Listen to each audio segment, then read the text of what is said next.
They then sent a number of trucks in different directions out into the wilderness, and the drivers were ordered to stop when the noise levels became acceptable.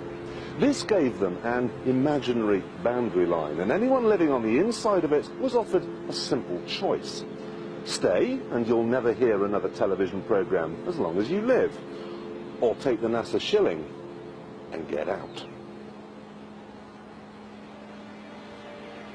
No one stayed, and NASA ended up with exactly what it wanted. 125,000 acres of nothing.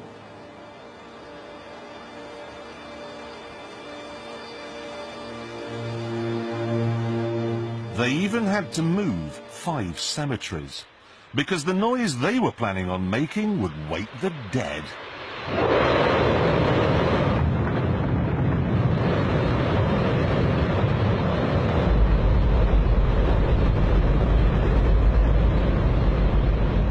Don't worry if you can't hear what I'm saying. I couldn't even hear myself.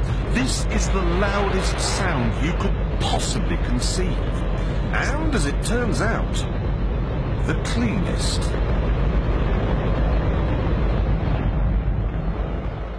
Now, the most amazing thing is that that cloud up there, which was generated by the engine, is just a mixture of hydrogen and oxygen. It's water vapor.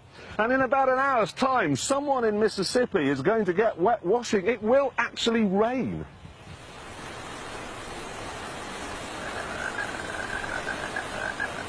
I told you!